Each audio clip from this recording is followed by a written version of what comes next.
one variation of the box is a little extension of the box, and I will ask you to practice first this position. Look, you cross your feet.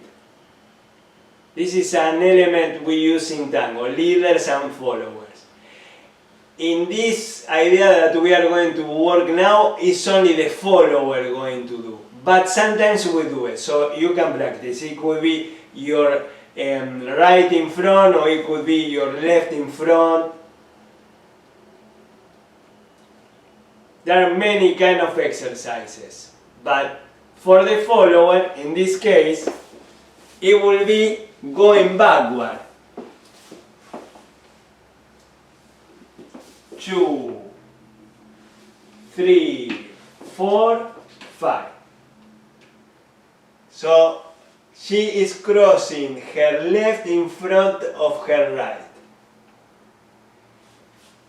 Now you can see where the difference comes between the box and this pattern.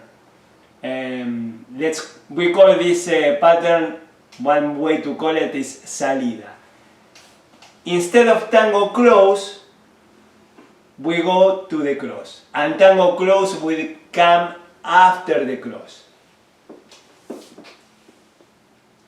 1, 2, 3, 4, the cross. Now you see, I am outside.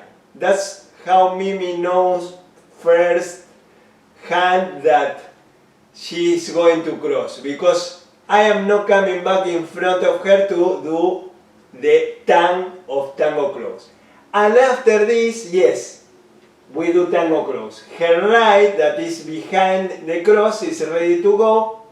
My left will do the first step, tango close, in front. So it's a longer displacement, a longer box, in which we make the follower cross.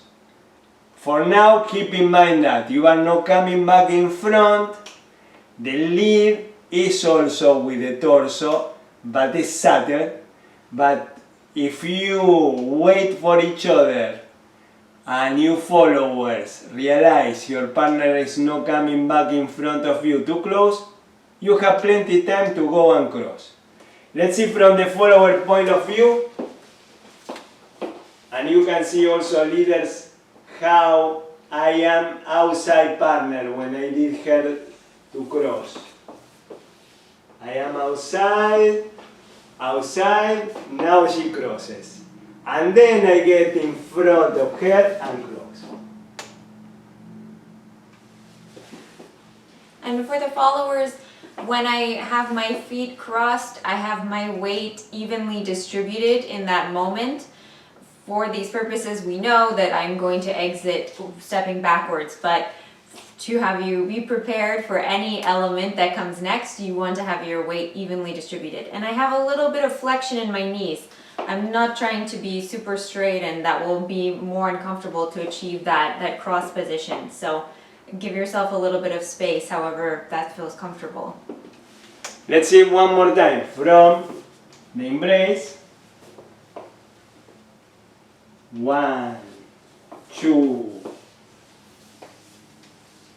3, 4, 5. 5 is the cross, and then tango close. And see this.